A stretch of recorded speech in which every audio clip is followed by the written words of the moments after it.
আজ মহাশিবরাত্রি। সারাদিন নির্জলা উপবাস করে এখন রাত্রি 9:15 বাজে। তো আমি পুজোর জোগাড়গুলো করে নিচ্ছি, কারণ এবার শিবরাত্রি অনেক রাতে শুরু হবে।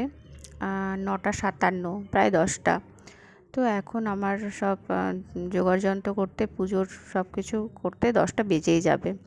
তো বসে পড়লাম পূজার জোগাড়যন্ত্র করতে। আমি 4 প্রহরে পুজো করি। এদিকে ফুল এনে রাখা হয়েছে, তো ফুলগুলো গোছানো হয়নি।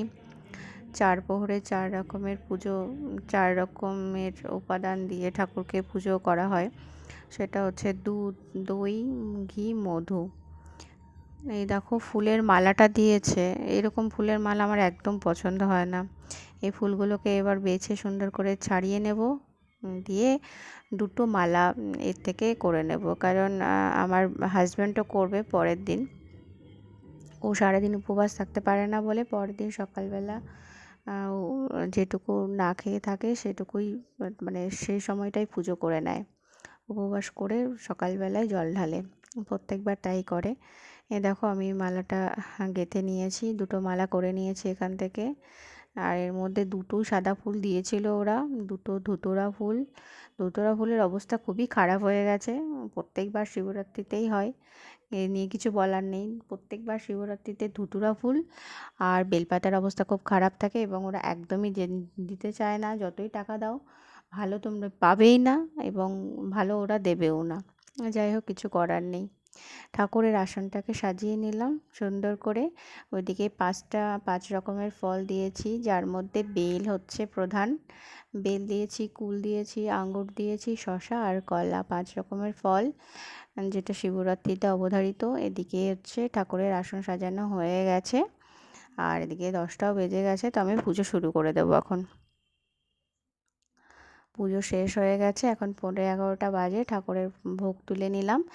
এইবার আমি জল খাবো আর ফলটা খেয়ে নেব ঠাকুরের প্রসাদের। এখন দ্বিতীয় প্রহরের পুজো দিতে বসেছি। এটা প্রথম প্রহরে দুধ দিয়ে পুজো করেছি, দ্বিতীয় প্রহরে এটা দই দিয়ে পুজো করব। এটা এখন বাজে, দ্বিতীয় প্রহরে দিয়েছি 1:30। এটা তৃতীয় প্রহরের পুজো। তৃতীয় প্রহরে তোমার হচ্ছে আমি মধু দিয়ে দেবো এবার, তৃতীয় প্রহরে তোমার ঘি দিয়ে দিচ্ছি, আর চতুর্থ প্রহরে দেবো হচ্ছে তোমার মধু দিয়ে। এই দেখো এখন 5:15 বাজে, আমার শেষ প্রহর, এটা চতুর্থ প্রহরের পুজো। এখন আমি দেব মধু দিয়ে। ডাবরের মধুটাই রাখি। ওদিকে দেখো পাখির ডাক শোনা যাচ্ছে। যাই হোক, 4 প্রহরের পুজো দেওয়া শেষ। এখন সকালবেলাও পুজো দিয়ে দিয়েছি, স্নান করে গঙ্গা জল দিয়ে পুজো দিয়ে দিয়েছি। এদিকে হাজব্যান্ডেরও পুজো হয়ে গেছে, কিন্তু বাসন প্রচুর বেরিয়েছে। কারণ মানে পুজো হলে খুব ভালো লাগে, কিন্তু পরের দিন বাসন মাজতে অবস্থা খারাপ হয়ে যায়। আর এদিকে আমি পারণের জন্য গোবিন্দভোগ চালের সেদ্ধ ভাত ওদিকে বসিয়ে দিয়েছি, কারণ উপবাস করলে পারণটা অত্যন্ত জরুরি।